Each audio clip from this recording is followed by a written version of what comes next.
Hello, hello. Hello, hello. I'm feeling like I'm actually back this time. It's now 2 weeks with the Rona, but today is the first day in 2 weeks that I feel like a decent person. So here we are. I'm ready to go, man. I'm stoked. Yeah. I remember when I had it, same deal. Like you think you're better after 2 days, and then for 2 weeks, just that lingering thing just won't go away. Yep. Yeah. I'm 4 lockdowns and masking now. I think we were too lenient, too lax in our response. No, I'm just kidding. Yeah. No, it's pretty much confirmed what I always thought, which is that it's a fucking flu and let's get over it. But anyway, let's say no more about COVID because we don't want to get banned from YouTube. Yeah. Well, now that you brought it up, there's one thing. Like I always thought it'd be funny because I wasn't masking and social distancing throughout the whole thing, and I kind of had a reputation for not doing shit like that. I always thought it'd be funny if once everybody went back to normal, I started masking and social distancing just to show everybody how silly they looked. You could be like those Japanese girls, before the pandemic. It was always the one Asian girl who would be wearing a mask somewhere, right? Yeah, on the subway, yeah. You can be that person forever. That'd be good. Yeah. A standing joke. All right. Yeah. All right, man. So there's a lot of news this week that I didn't think there was. I thought this was a slow news week, but it turns out it kind of wasn't. Or maybe like the stories from last week keep evolving. Like the Nord Stream pipeline is kind of the biggest story I think of the year. We're being invaded by aliens. What the fuck are you talking about? Okay, yeah, aliens, man. Like, what? What do you mean? There's no news? This is the end of life on Earth. No, yeah. Oh, thanks for bringing that up. Yeah. What's your opinion on UFOs and aliens, just in general? Before we get to the, I believe in all of it. Just all of it. All the things that people say about aliens, UFOs. I think it's spaceships. I think it's aliens of various kinds. I think there's warring factions among the aliens. They're competing to who's going to colonize the Earth first. I think that George Soros is behind all of it, and we should run and hide and get into our bunkers and yell Wolverine. Do you get the reference? Yeah. I don't know. I mean, it's weird. I guess I don't know why it's happening now. We know that there have been Chinese weather balloons floating around the world for forever, and that sometimes they go off course, and apparently that's what the balloon was. But then there's this octagonal object over the Great Lakes that I couldn't believe this. Jake Sullivan, national security advisor on TV, I think it was just yesterday, said, we still don't know what that is or was. And I don't understand that. I don't understand how the United States military, with all its abilities, cannot tell us what that thing was. So it is, I mean, there are some curious things here. I'm pretty sure it's all nothing, actually, or nothing to be concerned about. China has satellites. What is it like? I think I have close to 100 military satellites. So why on earth would they need balloons, to surveil us? But these UFO, these unidentified flying objects, it's just very strange. I mean, we know, thanks to Tucker Carlson, we know that the Navy, U.S. Navy, has been reporting internally on UFOs for about, I think it was since 2016. It's interesting that it started with Trump. It's interesting that the Trump era was the beginning of the UFO era. Just like the JFK declassified documents was under Trump. Yeah. I mean, everything changed under Trump. The whole world, it really did. I mean, the whole culture changed. And this is, for some strange reason, is part of that.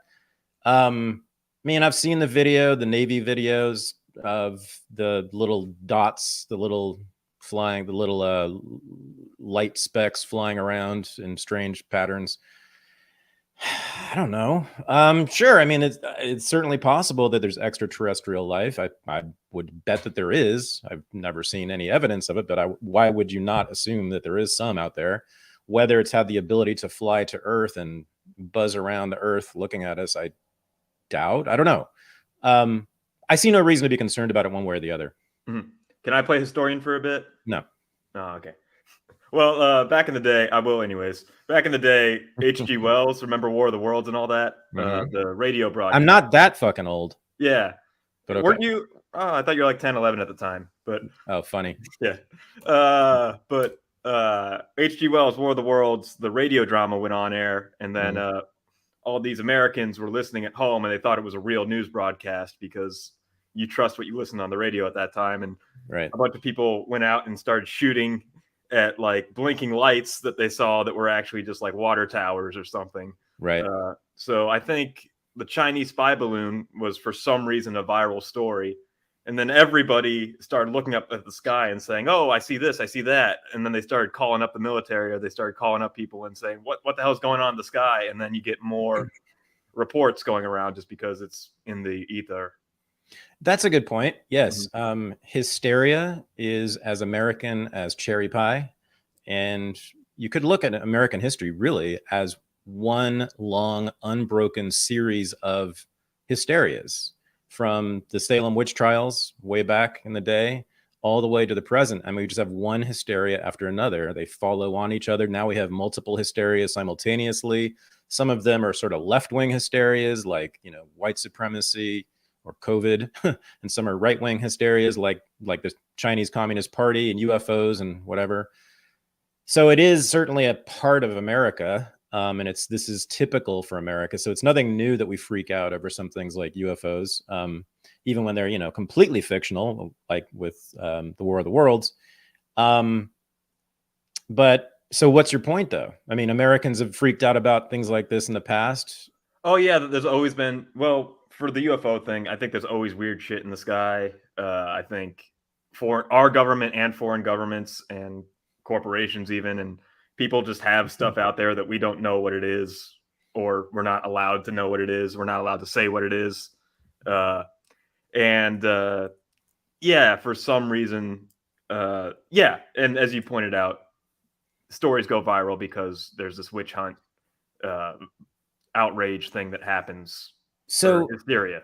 Okay, so I think a way to look at this is there's only two things to be worried about, right? Yeah. One is that it's hostile extraterrestrial life coming to fuck with us in some way or another. Okay, so I think that's unlikely. Well, okay. Even if that's the case, we have no chance. Well, we don't know how powerful they are. Okay. Yeah. So all we know so far, there's a bunch of blinking lights in the sky. You know, I don't see any guns. Yeah. Of course, they're probably post-gun in their technology. They probably just have weapons that just like obliterate all life in an instant. But yeah. So let's assume it's not that. Then the other one is to worry about is that it's Chinese. It's the Chinese government, right? If it's the Chinese government, I really don't care. It also makes very little sense that it would be the Chinese government, because the CCP's whole strategy with the United States and the West since the 1970s has to expand their own economic empire around the world and gain allies and friends with other countries through that. The Belt and Road Initiative is just one example of that. But, you know, building infrastructures for countries all over the world and gaining friendship and alliances with them through that, which is what they've been doing very successfully. And then also developing alliances within the United States in certain institutions like universities, a lot of media. The CCP has been, you know, very involved. And that's the way the Chinese empire has grown. And that's the way they've been challenging US hegemony, not through building an aggressive military. They have a military that's growing, but their strategy has never been to ever seek a confrontation with the United States militarily. So it just doesn't make any sense. And even if it was somehow the Chinese doing this, what exactly would they find out that they don't already know from having, you know, thousands and thousands of spies in every major institution in the United States for decades? They know everything they need to know.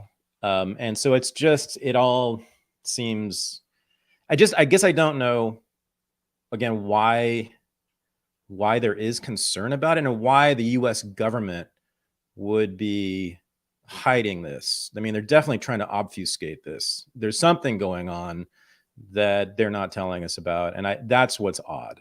Yeah. It is weird that the government isn't warmongering off of this, because they kind of have with China, and they're kind of trying to temper this one down. I've always thought with UFO stories that it's one of the dumber conspiracies that's allowed to exist in the media, just because it distracts people from things going on. The chat's pointing that out, that it's probably a distraction from the Nord Stream pipeline, the train derailment, and other actual real conspiracies happening. And it's, I mean, that's a decent theory as to why the U.S. government is pumping these stories up or whatever. The thing is, the U.S. government always has things to distract us from. I mean, there's always things that it's doing that it wants to distract us from. So I don't quite buy it.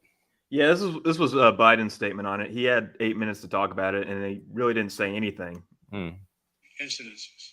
They're reporting to me daily and will continue their urgent efforts to do so, and I will communicate that to the Congress. We don't yet know exactly what these three objects were, but nothing right now suggests they were related to China's spy balloon program or that they were surveillance vehicles from any other country. The intelligence community's current assessment is that these three objects were most likely balloons tied to private companies, recreation or research institutions studying weather or conducting other scientific research. Yeah, the classic weather balloon line. How on earth could the U.S. military not know what these things are? I mean, is there any justification for the military claiming to not know what things are in the sky? I mean, you ask these rhetorical questions and I always come up with answers, but my answer is I think they're just playing dumb. Like, I think it's the job of the government and these spokespeople like Biden to play dumb whenever anything of consequence happens. Okay, so what do you think it is? If they were shot down, it has to be a Chinese spy balloon or something. Like, why would you shoot down a recreational balloon? Why would you shoot down a weather balloon? Oh, well, that was for, public opinion. Yeah. Right. I mean, because there was such outrage over it and they were seen as weak and ineffectual and all that stuff. The Republicans were hammering them on this issue. And so they needed to shoot it down eventually. It's interesting that they chose to shoot it down once it was over the ocean, once it was gone. It's all just. Yeah. Well, yeah, the first one was a Chinese spy balloon, according to the government. And then the next three are officially nothing. Oh, right. Yeah. Again, I don't care. Fuck them. Let's move on. Yeah, let's move on. And I had an amazing segue here as a producer. They are playing dumb. I want to talk about the Nord Stream pipeline and the Sam Husseini clip that we had. Yes. Man, everybody should follow Sam Husseini on Substack. Yes. Fans of the show will recognize him from the COVID conference we did and from the interview we did with him. But he's been doing great work, and he's been at the State Department asking good questions. And I just talked to Sam, and he's going to be on the show next week. Sweet. Yeah, his Substack just basically has transcripts of these conversations. This is the State Department's Ned Price that fans of the show will recognize also. And talking about Seymour Hersh's story on the Nord Stream pipeline. I'm sure you're aware of the new report from Seymour Hersh, how America took out the Nord Stream pipeline and the White House's denial of any involvement, given the longstanding U.S. opposition to the pipeline. Secretary Blinken's calling its demise a tremendous opportunity, and Undersecretary of State Nuland's saying that the U.S. officials were pleased with the disruption of the pipeline, especially the sweet and secretive investigation. Do you think the U.S. government's denial of involvement is credible? I absolutely do, and I repeat it here. Anything else? Let me follow up on that, if I might. Have you or anybody else at the State Department been in communication with German, Norwegian ambassadors or other advisor officials on this matter? On the matter of Nord Stream 2? On the matter of the latest allegations, which give a fairly, I mean, it's it is source. It would not be. It would not be typical for us to engage allies and partners on something that is utter and complete nonsense and that should be rejected out of hand by anyone who is looking at it through an objective lens. Yes, go ahead. One more aspect on this. One of the allegations that Hersh makes is that it was taken off the CIA in order to prevent involvement, oversight as a covert operation. Did you read the piece? I'm familiar with it. One of his allegations is that it was taken off. But rather than let this propaganda be aired in the briefing room, but let me just say it is a fundamental misunderstanding of oversight in our U.S. Congress. Beyond getting his facts entirely wrong, as he has before in very high-profile ways, it is a fundamental misunderstanding to suggest that our intelligence community is not subject to oversight. Yeah. What is this constant repeating of Seymour Hersh constantly getting his facts wrong? Like, he's broken major stories and has won Pulitzers for them. He's the one who uncovered the My Lai massacre in Vietnam. He did some of the very first reporting on Watergate. He worked for the New York Times for many years as an investigative reporter for the New York Times for a long time. And then he also uncovered Abu Ghraib, the torture that was happening at the Abu Ghraib prison in Iraq. He's broken many other stories as well. I don't know of him screwing up other stories. One of the best things he's done recently, in recent years, was he's the one who showed that the U.S. was funding Al-Qaeda affiliates in Syria, in the Syrian civil war. And when that story came out, that was, I don't know, 5 or 6 years ago. I mean, it was just this, mass denunciation. Oh, he's a crazy old man. He doesn't know what he's doing. He doesn't know what he's talking about. He's a phony, whatever. But that all proved to be completely accurate. We now know for sure. In fact, it's been admitted by the U.S. government that the U.S. was, in fact, funding affiliates of Al-Qaeda in Syria to fight the Assad regime. Those are moderate rebels. Those are the moderate rebels, yeah. Yeah. And that, by the way, was Hillary Clinton's idea, and I think Samantha Powers as well, but mostly Hillary, came from her office. Anyway, yeah, so that's Cy Hersh. He has an incredible track record, and as I said, he was a major establishment journalist working for the New York Times, of all things, for many years. That was his main job in his career. So the guy knows what he's doing. He also, most importantly, from decades of doing investigative reporting in Washington, D.C. at the highest levels, he has tremendous contacts within the government, right? And that's how he gets these stories, and that's how he got this story. The one weak part about it is that the entire story about Nord Stream is based on one anonymous source. Yeah. So you can't. Trust me, I know a guy. Yeah, you can't bet your life on that. Mm-hmm. But the level of detail in that article, and everyone can go look at it. It's free on his Substack, Seymour Hersh Substack. It's a very long article, very detailed. It would be, and for him to do it also, it'd be very weird for it to be false in any major way. It's also been covered positively by many news outlets, sort of not the mainstream. The mainstream has assiduously ignored it, but Democracy Now!, which has been really bad on the Ukraine war, they covered it. They interviewed him, I think, yesterday, and they're not challenging it. So I mean, but I guess even more importantly, as Seymour Hersh has said, he's just confirming what is obvious. I mean, Joe Biden, Anthony Blinken, Victoria Nuland, the people who are running the Ukraine war, they have said repeatedly, A, that they wanted to blow up the Nord Stream pipeline, and B, that when it was blown up, they were happy it was blown up.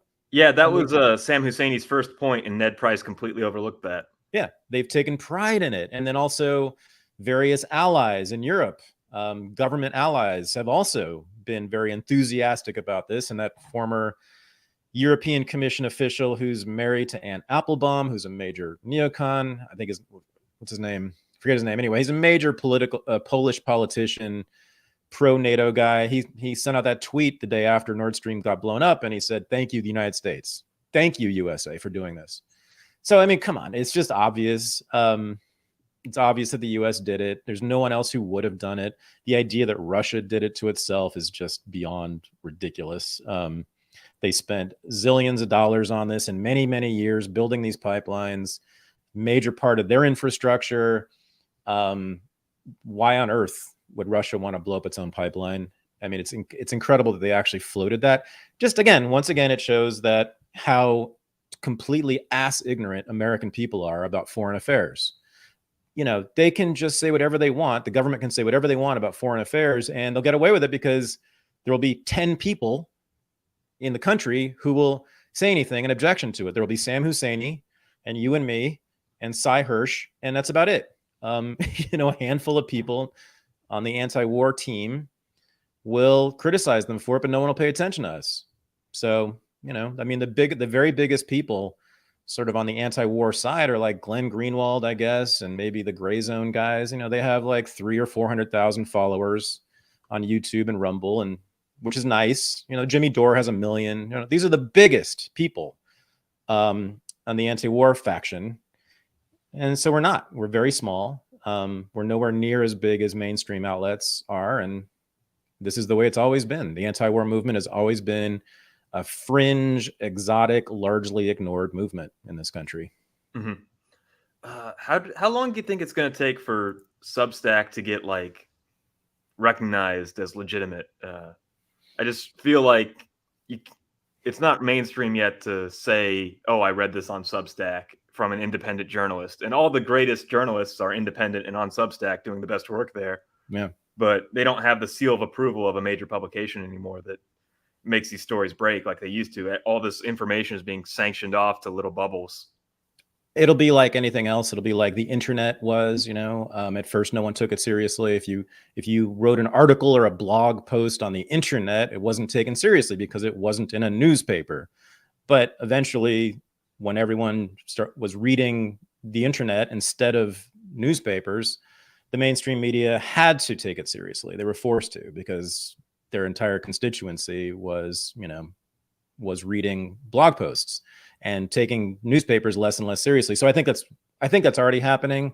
You see, I mean, the fact that Seymour Hersh, even though they're trying to dismiss him, they do clearly read it. I mean, Ned Price, you know, the State Department people clearly were aware of this article. And they understand how much power it has now that people do take Substack seriously and writers on it seriously. So it's a matter of time. I mean, Matt Taibbi I've seen his name, in these recent Senate hearings on the weaponization of the FBI that Jim Jordan is conducting, or House hearings. Matt Taibbi's name was dropped 100 times. I mean, but by Congress people and, you know, very prestigious witnesses. They were talking about Matt Taibbi's articles all the time. Twitter Files, which is on Substack. So yeah, I think we're already getting there, where Substack is taken seriously. Again, it's because the establishment has no choice. They have to take it seriously because everyone else is. And nobody else is doing journalism. And no one else is doing journalism, yeah. Yeah. So another story, the State Department, Reason Magazine started covering this, and a couple other outlets are, but the State Department is funding this global disinformation index out of Britain, which is supposed to serve as a guidepost to advertisers in the digital space for what publications to support and avoid.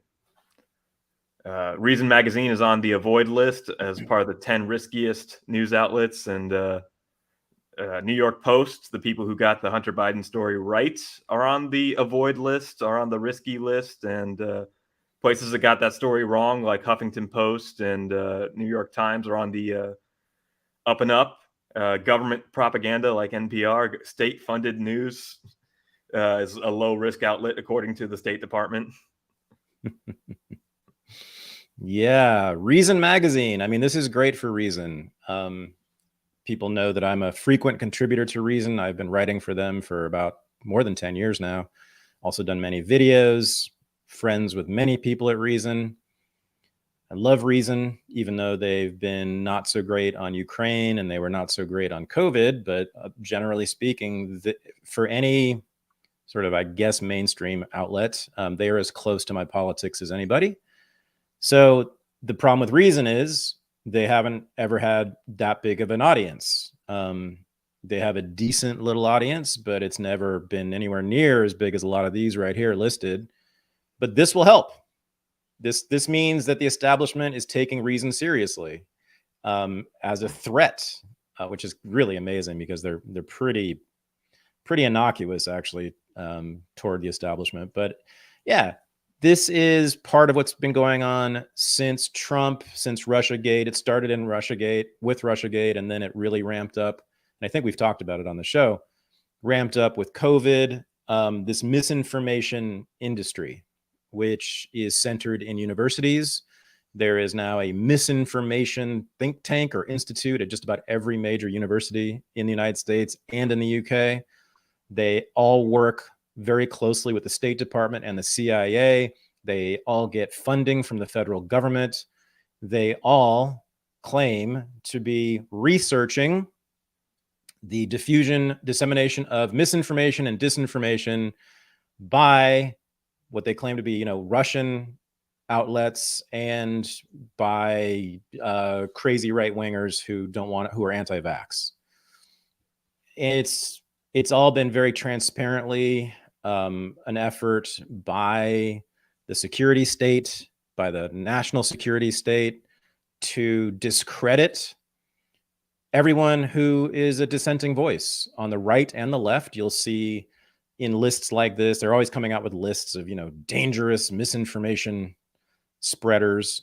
You will see that it is about 2/3 to 3/4 right-wingers and about 1/4 to 1/3 left-wingers. Dissidents. It'll be MAGA people on the right, and then kind of dissident leftists, like a lot of the people we have on our show. It's something I've been wanting to write about for a while, actually, because I find it just appalling that universities are leading this charge. They are the ones who are really giving credibility, lending prestige to this grotesque propaganda campaign, which is all it is, by the US government and the UK government, and whose only intention is to discredit, as I said, dissident voices. This is just an attack on speech, on free thought that's been going on in earnest since World War I in this country and in most other countries too. This is the state attacking our minds, the freedom of our minds. Mm-hmm. And the big thing on this is supposed to help advertisers tell who to give their money to advertise products on. So this is really putting their thumb on the scales of what speech is amplified. The people at Timeline Earth were speculating that potentially a lot of these streamers who get a bunch of super chats, political streamers who get a lot of super chats, you look at these accounts that are handing out $200, $300 super chats with no comments, and you look at these accounts and they have no content and they seem to come out of nowhere. Who are these people that are giving money to amplify certain voices? I bet there's a bunch of different ways that the State Department or certain actors can influence what speech we see in ways other than just the algorithm that we're hip to now. Operation Mockingbird, the CIA's operation, which has been in effect for about 60 years now. We know that the CIA has done this for a long time. They have seeded the media with stories they want told. They have instructed the media how to cover certain stories. They have told the media what stories not to cover, like the Seymour Hersh article. So we know they've been doing this, and they're probably doing it more now than ever before. They have more staff, more funding, more resources than ever before.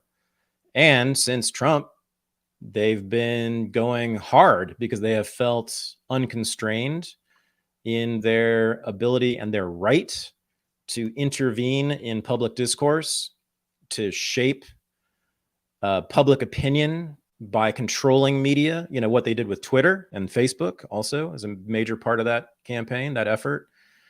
This is, we are living in an era of extreme censorship within American history. I mean, relative to other periods in American history, this is it. I mean, since wartime, since the Vietnam War, since World War II, World War I. I mean, we haven't seen censorship like this, and we haven't seen such a widespread effort by the federal government to control ideas, control speech.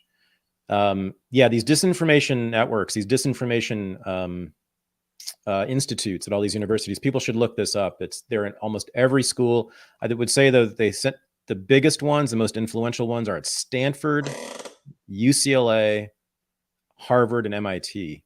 And I think Columbia has some too, but they're all over the place. And it's academics, it's people with PhDs doing this stuff. And this is, they began, as I said, as part of the Russiagate conspiracy. That was how they began. That was the reason for existence, was they were countering Russian disinformation, which, of course, as we know, is 99% of that shit has been debunked. Yet they continue. They're just like zombies. They just keep going. It doesn't matter how many times we've debunked Russiagate. They still keep going and talking about, and then with COVID, that was the next thing that they took up, was COVID misinformation. And as we know, most of that has also been debunked. Doesn't matter. They just keep plugging along. These liberals are zombies. They, information that enters that's contradictory to their worldview just gets ignored and discarded, and they just keep going forward. It's kind of like all the people who were cheerleaders for the Iraq War, how they all got promoted, and they are all today senior correspondents for CNN and the New York Times, and they are still respected figures in politics and seen as experts on foreign policy.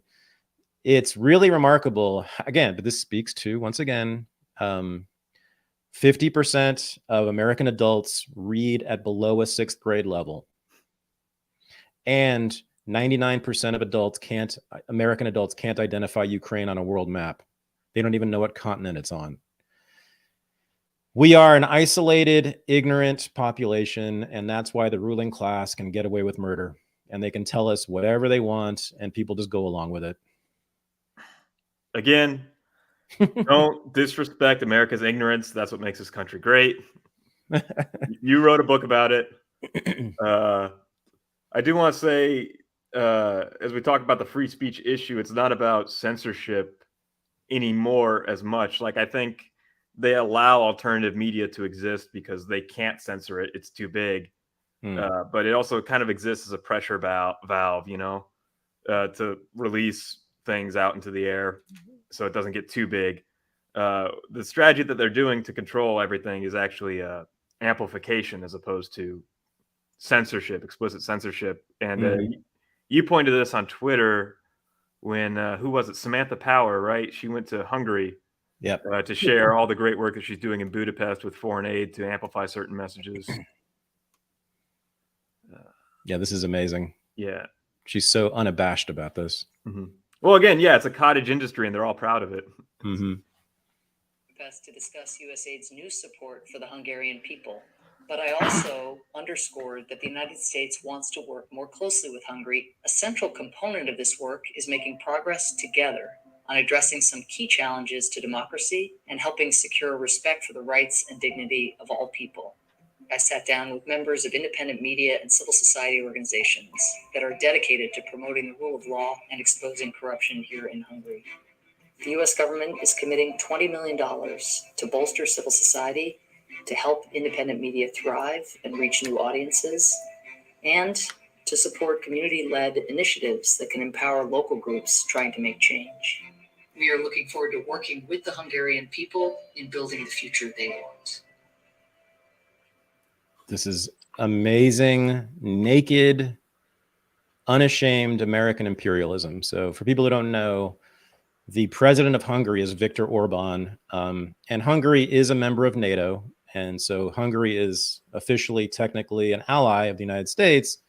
But Viktor Orban is a nationalist populist who's very critical of liberalism, of the Democratic Party, of the American government in general, and of the American empire in particular.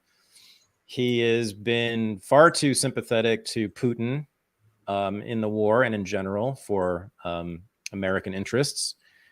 And he is widely seen as a threat by the American liberal establishment.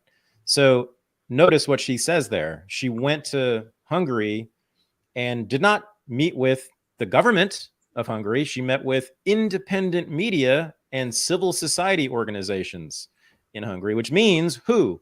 The opposition. The opposition in Hungary to the Orban government. And giving $20 million to independent media in Hungary. Imagine if the Hungarian government or the Russian government gave $20 million to what it called independent media in the United States, right?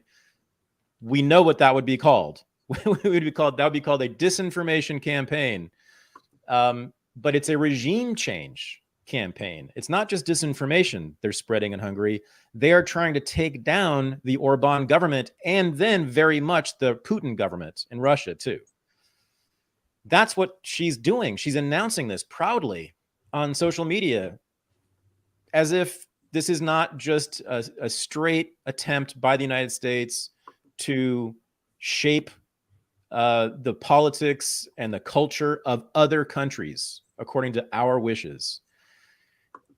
Samantha Power is a very special person. This is what she's been doing for a long time. But again, it's the arrogance of it. You know, it's how she just had no shame in saying this, and also completely seemingly unaware of the contradiction here. She's the one who's been screaming about, you know, sovereignty, you know, the importance of protecting national sovereignty in regards to the Ukraine war. But here we are, you know, this is one government going into another country and spending money to subvert the government of that other country. But this is seen as just fine. Mm-hmm, mm-hmm. Yeah, and these are the color revolutions that led to the conflict in Ukraine in the first place, right? Yeah. The color revolutions. I didn't know a whole lot about them until recently, but I researched them and I was thinking, if this turns out to have been a big CIA front, boy, that'll be, and sure was. I mean, it's not even, I don't think it's even challenged that the CIA directed the color revolutions across Eastern Europe, which is that's by the way, where the Ukraine war started. That's the real origin of the Ukraine war, is the color revolutions of the 2000s, which, as I said, were directed by the CIA and the State Department across Eastern Europe with the express intent to destabilize the Russian government and to cause regime change and to oust Putin and to install a government in Russia that is favorable to the United States and NATO. That was the express intent of the color revolutions. And we wonder why Putin is nervous about NATO's intentions. Yeah. And you saw in that video, some of those groups she's meeting are the LGBTQ plus and the human rights groups, right? Some might consider them anti-family organizations, as Viktor Orban is very right-wing, very pro-family. Yep, right. Yeah. That's how sort of Orban came to the attention of a lot of liberals in this country. They found out that he was anti-LGBT when, in fact, as I understand it, the law that was passed in Hungary barred the discussion. It's similar to DeSantis's laws, bars discussion of gender and sexuality, I believe, in schools with children. Like, you can't talk about those issues, those topics with children in schools. I believe that was the law, which I got no problem with. I mean, I don't think schools should be telling kids anything, but, you know, I certainly don't want public institutions instructing my child about his body or his sexuality or his gender. So that's it. I mean, and that's as hardcore right wing as it gets, you know, but this, of course, is unacceptable to the LGBTQ plus whatever it is, alliance that is very interesting, has been implicated in U.S. foreign policy for about 20 years now, and has been kind of the leading edge. And I've talked about this before. Hillary Clinton really started it when she was Secretary of State, forcing foreign governments to institute pro-LGBT laws and policies in exchange for receiving foreign aid from the U.S. It's been really interesting to see. And this is the way they've also discredited people like Putin, because that's the first thing that was said about Putin, was that he's anti-gay. And that, of course, pisses off all the MSNBC women, all the MSNBC housewives who basically run American liberal politics. Yeah.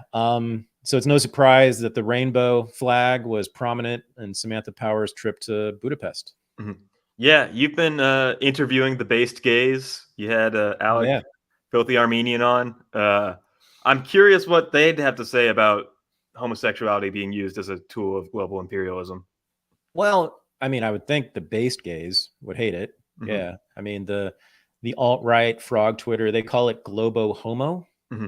And they're onto something. They're not completely wrong there. It has been a tool of the American foreign policy establishment to basically institute global assimilation into the American way of life. I I don't know exactly why people like Hillary Clinton and Samantha Power find it important to make the world LGBT friendly, except that this country has been the leading edge of the feminist movement and the gay rights movement since the 1960s. We've been more feminist and more pro-gay than any other country. We're always the first since the 1960s. And so being pro-gay and feminist has become, since the 60s, a foundational part of American culture. This is the new thing in American culture, right? Mainstream establishment culture is pro-gay and feminist, right? So the objective of the American empire has always been to remake the world in our image. It just so happens that in my lifetime, our image has included that very important piece of it. Yeah. So that's what it is. I mean, it's about making the world conform to us and assimilate into our culture. It just so happens that the gays and the women have have made themselves into the most important parts of this culture. Yeah, I feel like Macklemore having to do this show and having to have our fan base when he did that song about how much he supports gay people, but how he spends 90% of the song telling everybody that he himself is not gay. Right. Yeah. No homo. Yeah. But also, I'd say our best fans are openly gay Republicans, and our worst fans are closeted gay Republicans. We have closeted gay Republican fans? Yeah. They'll turn around. I hope so. Soon, yeah. I mean, the thing is, there's no straight person more pro-gay than me right here. I prefer gay male culture to American standard mainstream culture, and I always have. I think gays in this country, gay men in particular, have always been the leading freedom fighters. They have led the way on all sorts of things that have made all of us more free about our bodies, about our sexuality, about gender. When I was born, you didn't have any choice. You were either masculine or feminine. You know, you were allowed to be either masculine or feminine. You were allowed to be a boy or a girl, a man or a woman. The binary was pretty strict when I was born. And of course, that's been changed by the gay revolution of Stonewall and the gay liberation movement of the 1970s. They established a spectrum, a gender spectrum and a sexuality spectrum. And there's many points you can belong to on that spectrum. You can be very masculine, very feminine. You can be very homosexual. You can be very heterosexual, but many things in between, right? There's all sorts of options for people. And I think that was a wonderful thing, a very liberatory thing for all of us. I'm really glad that I live in a culture that has multiple options for sexuality and gender in it.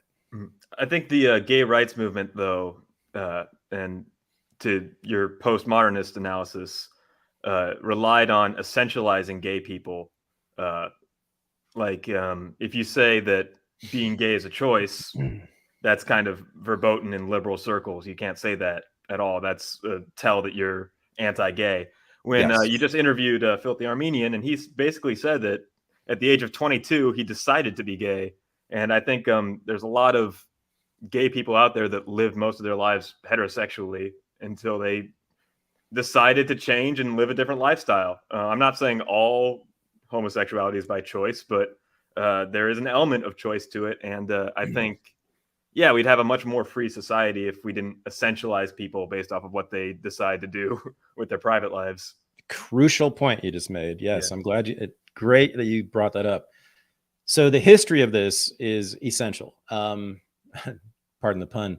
So the feminism of the 1960s and the gay liberation movement of the 1970s both began as anti-essentialist interventions, in that the feminist movement said women were not born to be mothers and wives. Women were born and able to do anything, right? And gay liberation said no, sexuality is a choice. We're not born with a particular desire, and which is essentially that is the pro freedom position to take, right? That allows people to make choices, to change if they want to, rather than saying this thing is fixed and immutable inside of you, no matter what you want to do. You're always going to be this one thing, the one thing you were born. And then they started to change.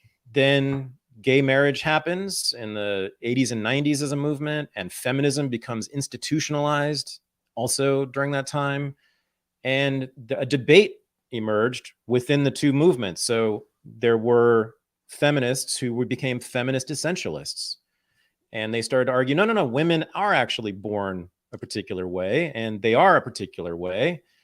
And that's the way it is. And since gays, once they got gay marriage, many gay activists started to make a similar argument that gays are born gay.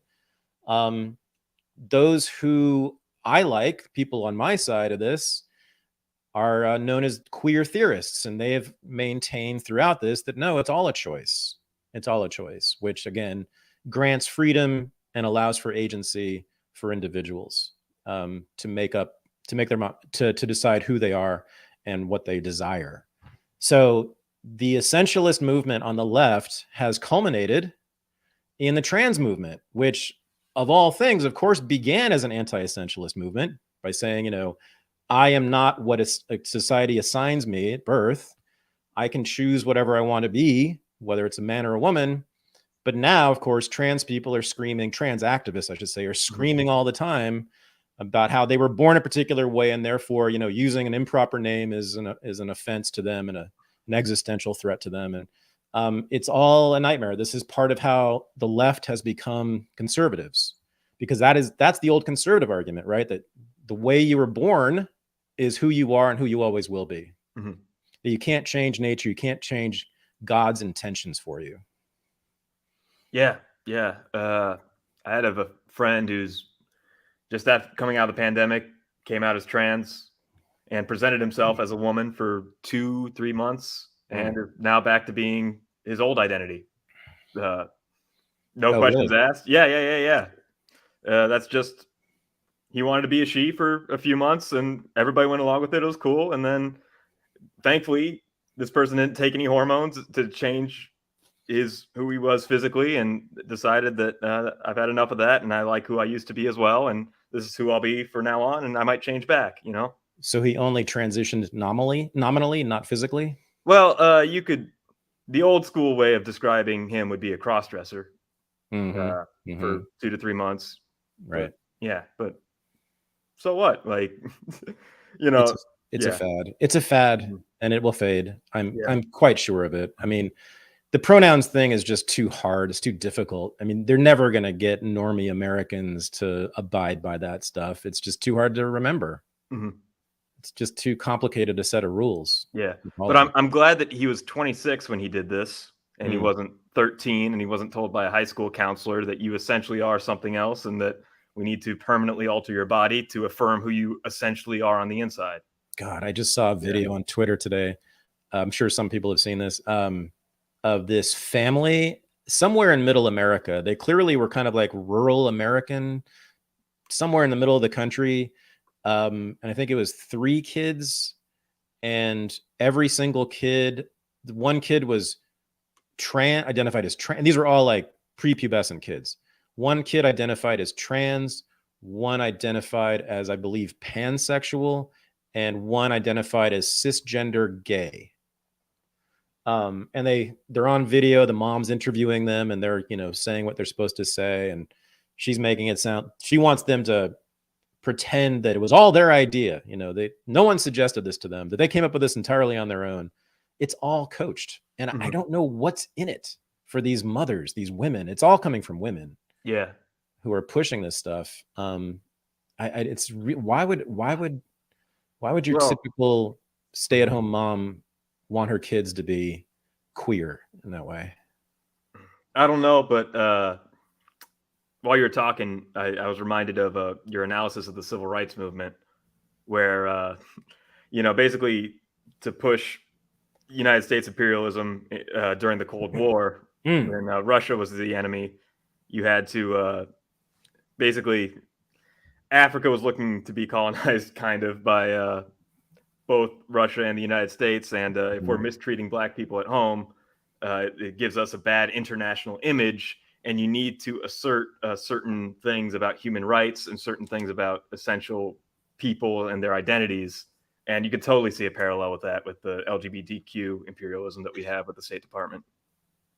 Another awesome point. The thing is, though, that the world is full of black and brown people, so that when there were pictures of white cops in Birmingham beating the shit out of black people on the streets, that didn't really play well with much of the world, right? And so much of the world saw those images in the 1960s of dogs biting little black girls.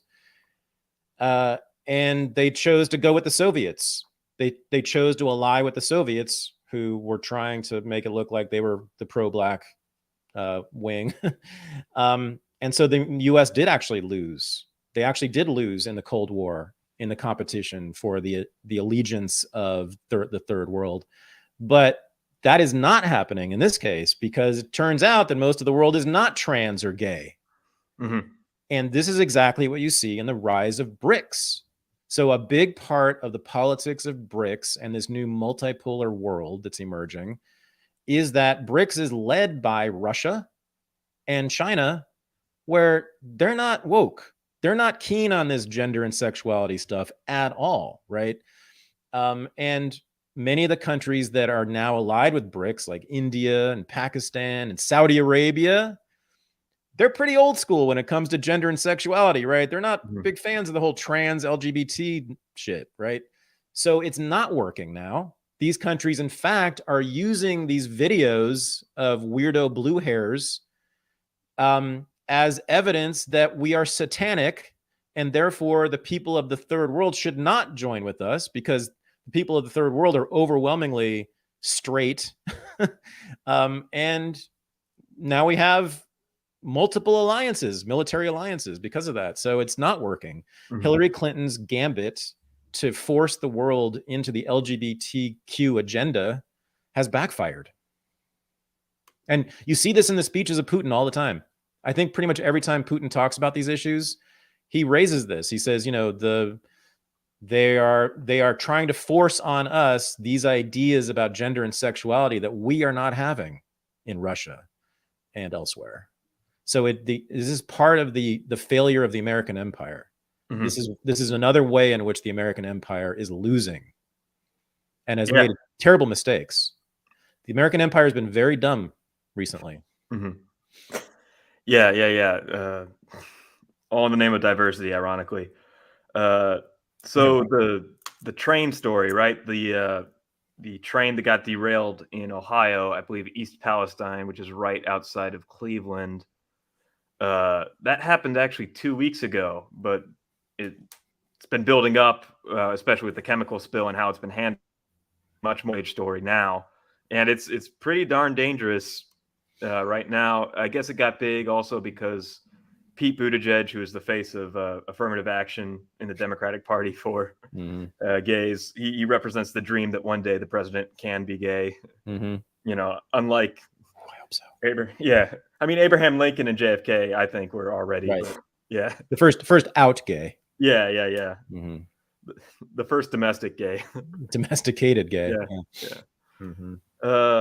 But yeah, this is absolutely crazy, and it's another one of these stories where you don't necessarily know what to believe. There's reports of toxic rain, and all these scientists are getting in to talk about the chemicals and what that could potentially mean.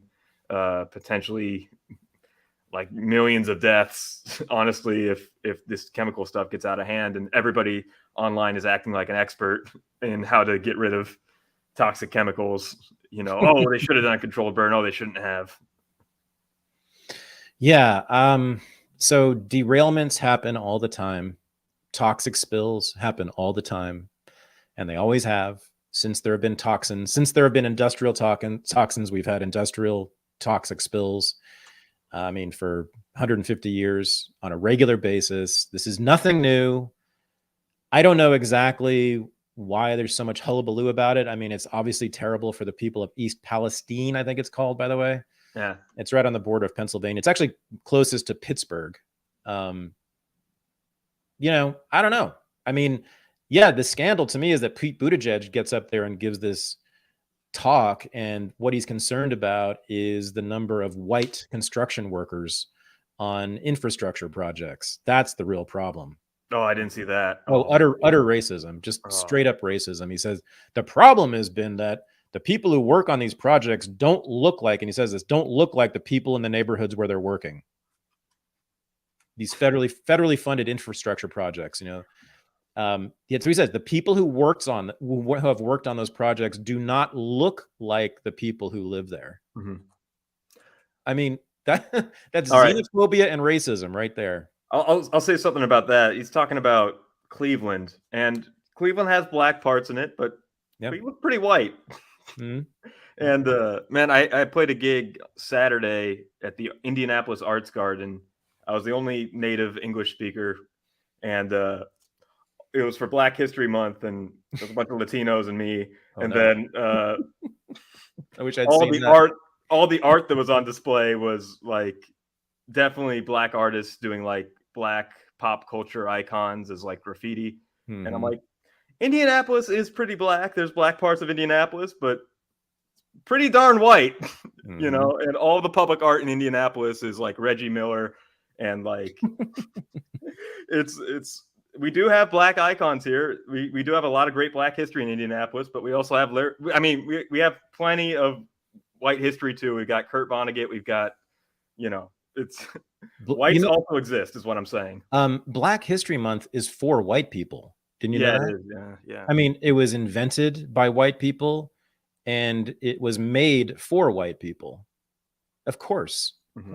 Do you know any black people who care about Black History Month? No, in fact, what black people usually say about Black History Month is how embarrassing it is to them, mm-hmm. and how ridiculous it is. Or they make the jokes about like, oh, you can't do that to me. It's Black History Month. Like, I can't believe I have to wait in line at the grocery store during Black History Month. You know, you don't see a whole lot of reverence toward Black History Month among black people. Yep. No, I mean, it really was invented by white people for white people. It's part of the white guilt savior complex, industrial complex. But yeah, the train derailment. Oh yes. Yeah. Well, first of all, it's environmental racism, because I'm sure black and brown people were disproportionately affected by it. Mm-hmm. I don't even know, but that's what's always said.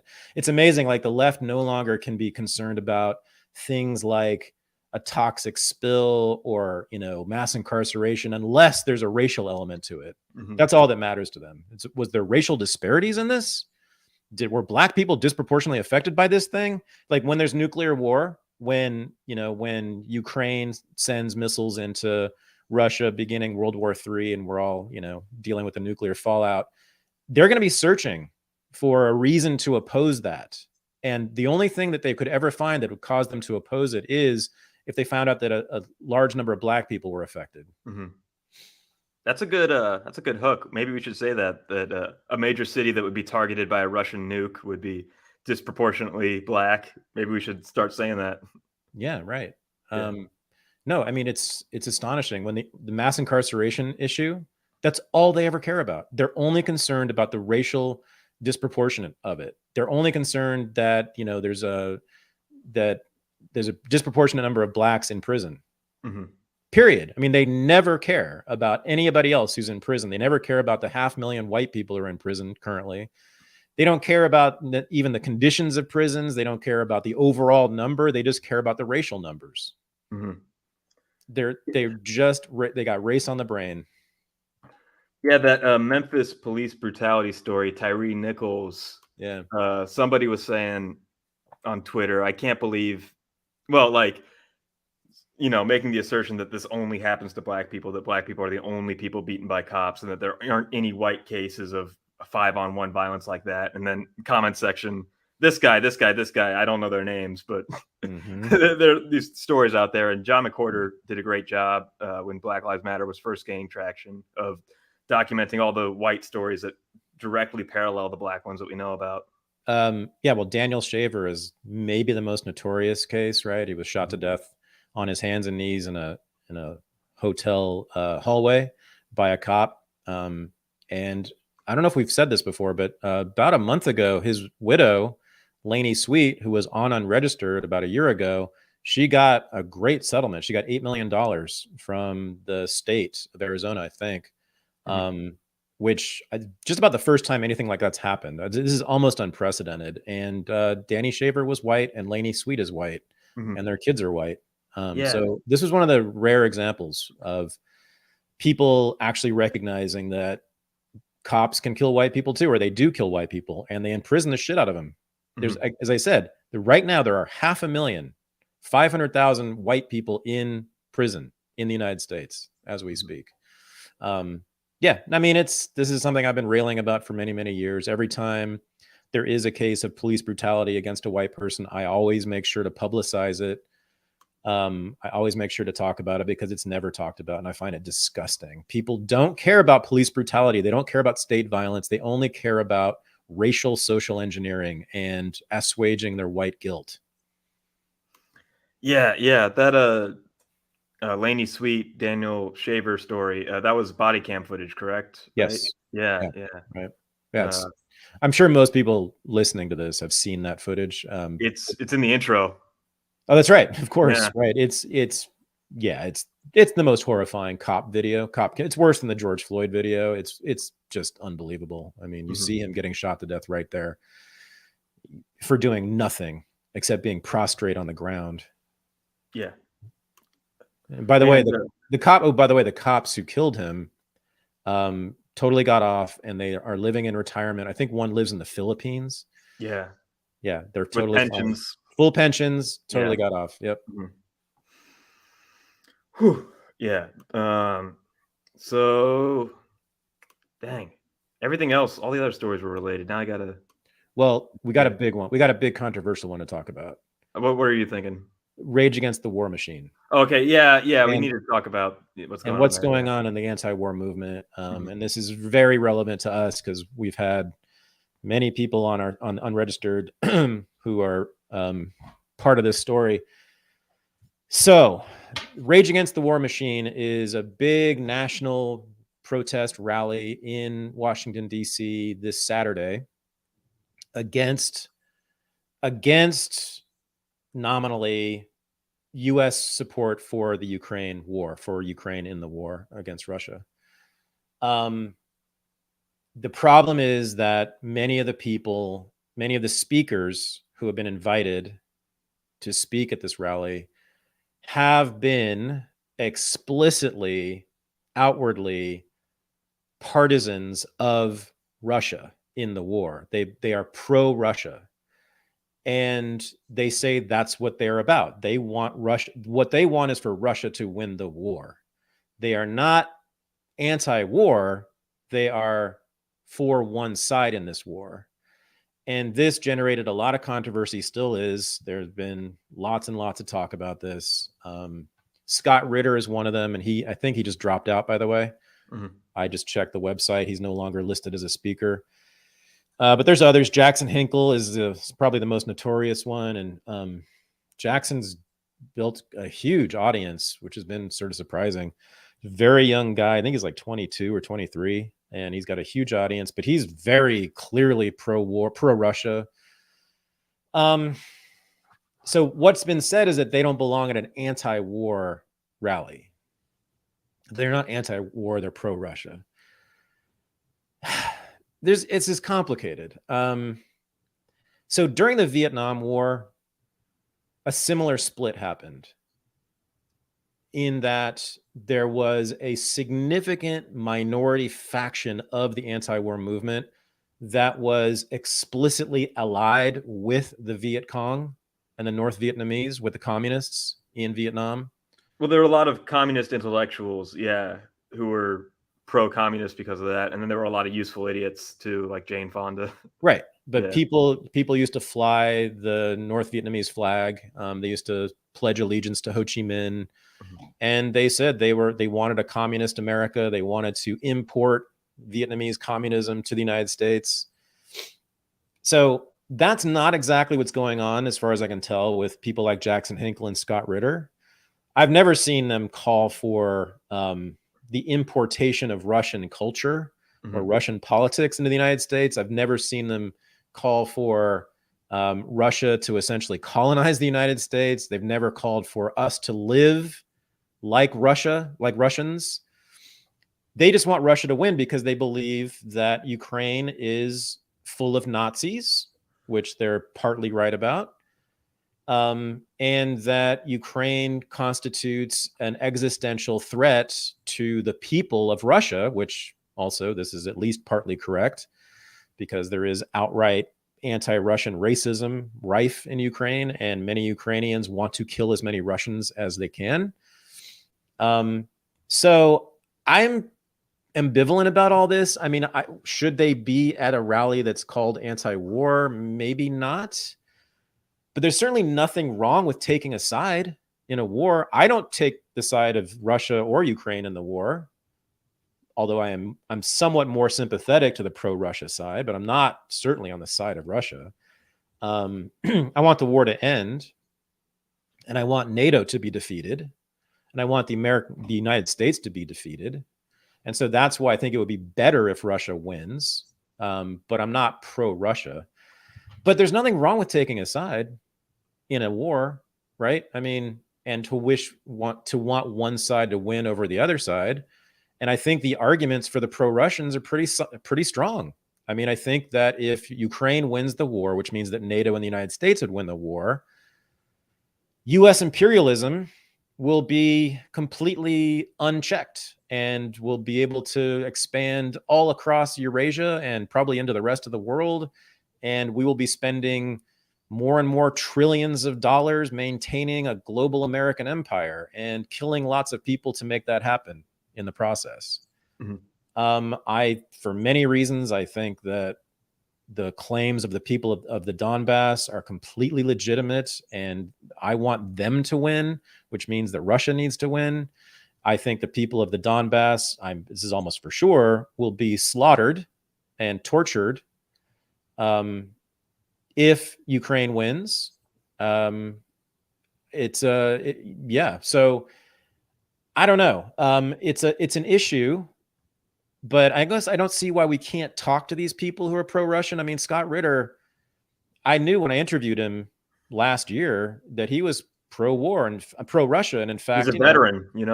He's what? He's a veteran, so he's not a pacifist by any means. No, right. Yeah. But I mean, I knew then that he was basically pro-Russia, and I even said, like, he might be taking money from the Russian government. And if he is, like, I don't care. Like, I just want to know that. I want to know where you stand so I can evaluate what you're saying more clearly. But I think they should be part of the conversation, and we should listen to them. Scott Ritter is pro-Russia, and I don't love that, but I learn a lot from him about the war. He's still a very keen analyst of this war and of foreign policy. And we had him co-teach our course on the history of NATO. Mm-hmm. And he knows a lot, and he's very, very smart about much of it. I mean, most people are pro-American, they're pro-US, they're fine. They're considered to be fine when they take that side in a war, right? When they're presented as analysts, we take them seriously. When they're completely pro-US, total partisans, or partisans of, the right side, why can't we take seriously people who are pro-Russia? Mm-hmm. I don't get it. That's so funny, like how it doesn't even register in our brains that they're pro-US, that's even what they are. They're just, that's default, Yeah, exactly. Yeah. Right. So the initial goal of this intervention when it started was liberate the Donbass and denazify Ukraine. And demilitarize. And make sure that Ukraine remains neutral, mm-hmm. not aligned with NATO. I mean, those are the four things that were always, those were always the objectives of Russia. Yeah. Elon Musk pointed this out and came under a lot of fire for it, in that it seems like the end of this war is either World War III or a negotiated peace agreement that addresses those legitimate grievances. And so, mm-hmm. If you believe in denazifying Ukraine, if you believe in liberating the Donbass to some extent, and you believe in the things that would be on the table for a peace negotiation, that doesn't necessarily mean you're pro-Russian, Right. Mm-hmm. Yeah. No, I mean, well, yeah. I mean, yes, I would like to see a negotiated settlement that allows the Donbass to remain part of Russia, which mm-hmm. It sure looks like the vast majority of people who live there want that. So that's just self-determination. So we're talking about 20% of Ukraine, the Yeah. East, and then Crimea, same thing. I mean, the annexed Crimea, many years ago. I mean, more than 90% of the people there identify as Russian and want to be a part of the Russian government, Russian Federation. So the East and the South of Ukraine, I mean, should belong to Russia. And I just see no reason not to let that happen. The rest of Ukraine is very clearly overwhelmingly hostile to Russia. So I wouldn't see any justification in Russia having any influence over Western and Central and Northern Ukraine. So I think we have the basis for a peace deal right there. I mean, I think that both sides, I think that Russia would certainly settle for that, and in exchange for peace. So yeah, that's what's been on the table since the beginning. The West has come in again and again and quashed every peace negotiation. When Zelensky and Putin both said that they wanted to allow Russia to keep the 20% of Ukraine in exchange for peace, Boris Johnson immediately flew into Kiev and told them, no, you got to keep fighting to destroy the Russian army, because we want to advance NATO all the way into Russia, and we want to get rid of Putin. And that's all they want. So they don't want a peace deal. The West does not want peace. They want the war to go on forever, or at least so long that it degrades the Russian military. As Lloyd Austin said, he said that was the objective of the United States, was to degrade the Russian military so that they could never do something like this again, which means that they could never be an effective counterforce to NATO. Mm-hmm. Wow. Yeah. But yeah, if you turn on CNN or if you read New York Times or whatever, if Ukraine cedes any land at all, that's appeasing Hitler. Right. Yeah. No, I know. They say it's Sudetenland in the 1930s again. Yeah, this is appeasing Hitler, appeasing Putin. I mean, that would be, I suppose, technically a Russian victory. I mean, they launched an invasion and come away with, a 1/5 of another country's land. I get it, sure. But I mean, again, I think that is legitimate. I think the grievances of the people of the Donbass, the Russian-speaking people of Ukraine, are absolutely legitimate, and I think they deserve to belong to the country they want to belong to. So, I mean, that was the reason for the special military operation, for the invasion. And I do think that was essentially a legitimate reason to launch that. I don't like the way they've conducted every aspect of that war, of the invasion, but the basic cause of it, the basic reason for it, I think is just. Mm-hmm. Would you consider, let's say this was 1942 or whatever, and there was an anti-war rally, would you consider having a Japanese or a German, pro-German or pro-Axis speaker? Well, no, because we would go to prison.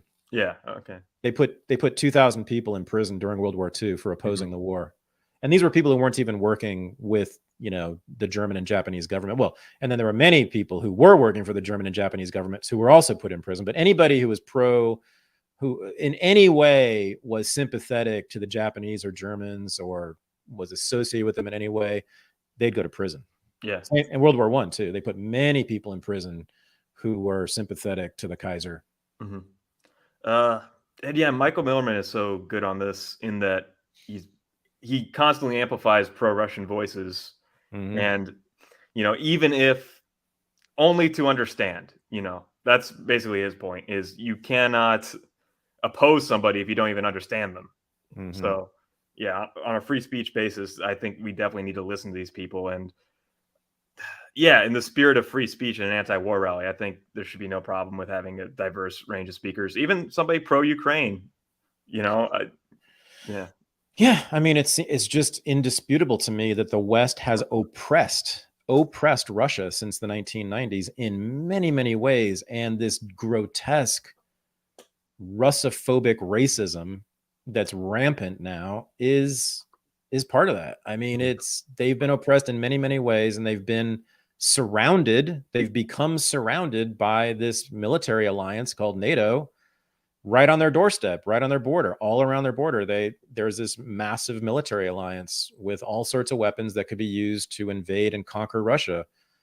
And it just seems so obvious to me that Russia has been mostly the victim in all of this. And certainly in the relationship with the West and with NATO and the United States, yeah, they're the ones who have gotten kicked in the teeth, and they deserve to be heard. Mm-hmm. Yeah. I was considering, I forget who it was, but there's a prominent journalist in Russia that Putin just jailed. And, just once again asserting that we're not necessarily pro-Putin. Like, we would not want to live under a Putin government, No, but again, that's no different than any other government. I mean, Yeah, exactly. the United States has put journalists in jail very recently, and in fact, what are they doing with Julian Assange and Edward Snowden and what's his name, John Kiriakou, the CIA whistleblower, right? I mean, I think he did jail time. No, I mean, the U.S. does this all the time. Yeah, every government does it. They have to. Every state must do that to maintain its power. Yep. So we've been talking about how sad men are.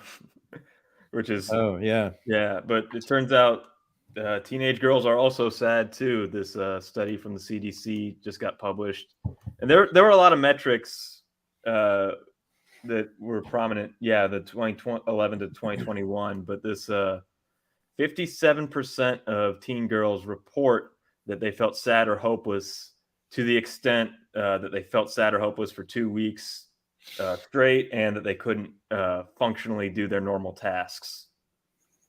And then there's a bunch of other studies saying that female depression is rising, and perhaps rates of rape are also rising.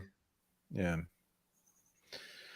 Well, okay. Yeah. So the fact that, and this will be something you want to say very carefully, but that part of this study says that they're also experiencing more sexual violence, more coerced sex, more rape than 10 years ago. Makes me skeptical about the whole thing. Because this is not to say, of course, that there is no sexual violence, or even, I'm not saying that there's only a little sexual violence. I'm just saying I doubt it's gone up that much in the last 10 years. I really doubt that many more women are being raped than they were in 2011. I think culturally, this younger generation probably doesn't know how to talk about sex. Yeah. And when sex is something that you're very scared of and is very repressed, both parties don't communicate well. And so I think that might lead to a rise in that statistic, in that there's been a loss of the ability to communicate. Well, also 2011, it's interesting that that's the year here. Yeah. 2011 is the year that the Obama administration sent out a letter to every university and college that gets federal funding, expanding the definition of sexual assault. Yeah, Title IX. To include all kinds of things, including just drunk sex, and sex that didn't include enthusiastic consent. So, we have been redefining sexual assault and rape during this period. And I think that probably accounts for the rise. But I think you also have social contagion. The reason that we have so many girls are now trans and non-binary is clearly a trend that's just amplified by the internet, by social media. I don't know. I mean, I'm not totally sure that people are more depressed now than they were 10 years ago. It seems like it, but I've mostly been noticing boys and men being more depressed and anxious and sad than 10 years ago. Then there's also COVID. There's the lockdowns, and which I think has been very bad for people's mood, for people's mental health in general. I think that's a part of this, right? So it's hard to say. What do you think? You're closer in age to this than I am. Oh yeah. They do note. Well, I think there is a diagnosis industrial complex that might be part of this, in the same way that like autism has risen over the past few decades, that there is an industry in diagnosing people and giving them prescription drugs for that diagnosis. So there's an incentive here. But also for the gender disparities, it notes in the article that males are less likely to self-report feelings of sadness, that they're more likely to express that through anger or irritation. And I think that's a big factor too, is that men probably are feeling a lot more sadder in recent years, and they don't know how to articulate that. And a lot of times feeling of sadness leads to feelings of inadequacy and shame, and they don't articulate that they feel depressed. Right. To be masculine, one must be stoic. Yeah. Right. So if you express feelings other than anger, you're being a fag. Mm-hmm. And that's just the way it is. That's, my whole lifetime I've suffered with that, struggled with that, because I've always been very sensitive. I've often cried in public, and I've always felt terrible every time I've done that. And I think it's just because of that, because a man, a tough, strong, capable man, does not show his emotions, because it shows weakness. Mm-hmm. It shows vulnerability, and you have to be tough and strong and capable rather than be vulnerable. So, yeah, I think that's all. I think this is all true, what we're saying here, but this is a big jump here. We're talking about, we're also talking about 57% of teenage girls saying they feel sad or hopeless. That's a lot of girls who at least believe they are sad and hopeless, right? That's a majority. Yeah. That's a big majority. Yeah. And, the postmodernists have something to teach us here, which is that discourse is reality. So, you can make yourself sad, you can make yourself depressed, anxious, hopeless by thinking it. I mean, you can absolutely, make that a self-fulfilling prophecy. And I think certainly since 2020, and it wasn't just COVID and the lockdowns, it was also the mass rioting and the hysteria, the multiple hysterias that we've been talking about that really took off in 2020. I mean, all that's going to have an effect. And we've been told that people are sad, people are unhappy, people are depressed because of white supremacy, because of climate change, because of COVID, and because of the lockdowns. I mean, from all sides, we've been told that we are supposed to be sad and unhappy for all these external reasons outside of ourselves, all these social reasons. So that's all I got on that. Unless, what do you think, other than what we've been saying? Oh, yeah. I mean, the lockdowns are obvious. I think you treat people like lab rats is basically what they did to us, and they will get depressed. That's just obvious.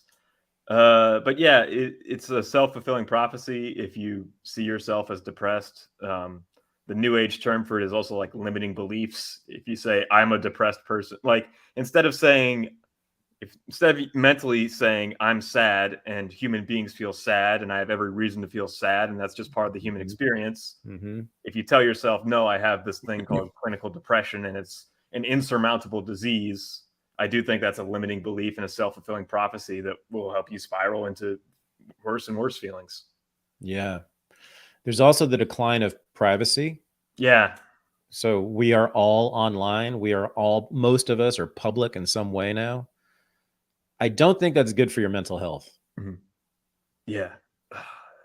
Yeah.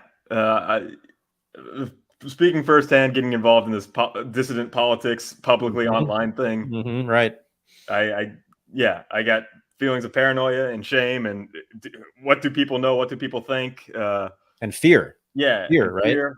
Every time I'm on here, I'm like, I know that this is going to be chopped up and clipped 10 years from now to totally discredit us. And it hurts. It sucks. And that can happen to anybody for anything. And you're on social media and you just assume everybody is passively aggressively judging you all the time because that's what you're doing to other people.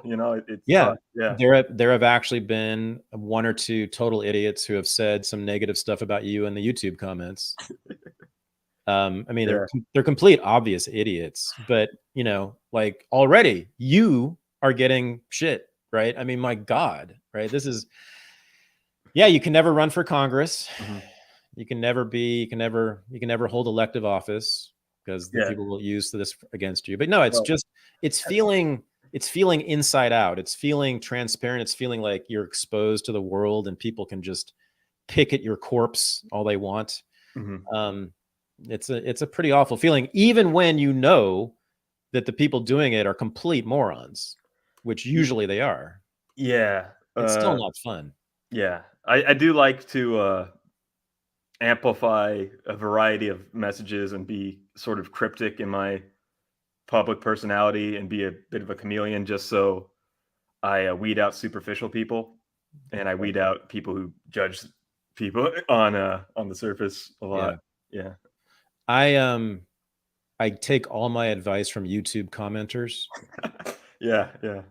Imagine if you did that. Imagine if you you sort of organized your life and your belief system and your worldview entirely around what people on YouTube say about you. If the super chat's big enough, I'll do it. Totally. Michael and I are also whores, everyone. Yes. So, we're pro-sex work, and that's part of it. So we're total whores. Yeah. I wonder if people are actually less happy than they were before the internet. I don't know. I think it's just a different consciousness. It's just a different way of life. Yeah. It's just a different psychology. There are all sorts of thrills and excitement, and all sorts of good stimulation that we have access to that we didn't have access to before the internet. We are able to do so many things that we couldn't do before that are wonderful and just expand our lives. But when you expand your mind and your life, that actually puts you in more and more contact with negative, unpleasant things. Yeah. Right. And I think that's all that's going on. We just have bigger brains. We have bigger experiences, even though we stay inside all day. Our minds are getting out there. They're experiencing more and more stuff in the external world, and the external world has a lot of unhappy things in it. And I think that's it. I think we just know more, and the more you know about the world, it's like from when you're a child, you're innocent and therefore you're happy because you just don't know. You don't know that there's serial killers. You don't know that there's war and famine. It's like that story of the Buddha. The first time he leaves the temple, he goes home and cries forever. Yeah. Right. And what happens is the older you get, the more you learn about the world. And of course, therefore you learn more really bad stuff. And with the internet, we all know more and more stuff than we ever have before. And so we see videos of children getting murdered and, like villages being bombed and women getting raped. And I mean, like stuff we didn't see before. Now we all see it every day. Like I see all those things I just listed basically every day. Yeah. That's interesting. I think, our grandparents dealt with more real problems, but they had a beautiful innocence to them and they had a way of dealing with it. Yeah. It was more local. The problems were closer to them. They were in their actual lives. Whereas our minds are external and they tend to be focused on and paying attention to things outside of our lives. Right. That's alienation. That's not good for mental health either. Yeah. Matt Taibbi went on Joe Rogan and he was talking about how journalists turn whoever the enemy is, Elon Musk, whoever it is, Joe Rogan, Elon Musk, into the Hitler of the month. And it's always an external force that has no effect on our daily lives, really, but we're just all supposed to live in fear constantly and hatred. And that's out there for sure. Yeah. I'm profoundly ambivalent about all of it. And I don't know what else you could be at this point. It's wonderful and terrible. Yeah. The digital age, the internet and everything we have, it's wonderful and terrible. And, 5 to 10 years from now, we'll probably be living in a different paradigm. There will be some other new technology that will change the way we live, that will have also wonderful things and terrible things about it. So it's the best of times and worst of times, as someone once said. And now we are going to go to hang out at Unregistered Live, which is the weekly meeting of patrons of Unregistered that meets right after Unreported. And if you would like to join us and hang out, it's unrecorded, so you can say whatever you want. It's very freewheeling and fun. And we might do drugs during that show as well. Come hang out with us. Go to patreon.com/unregistered and become a patron at any level. And you will see the URL listed right there and you can click on it and you will be in the Zoom room with Michael and me and our patrons, and it's a lot of fun. So hope to see you there. And Michael, thank you again for a wonderful job hosting this and moderating it and leading it. And I will see you on the other side. See you on the other side. Yeah, I have a feeling we're going to talk about this a lot more. Indeed. Sweet. Peace. Peace.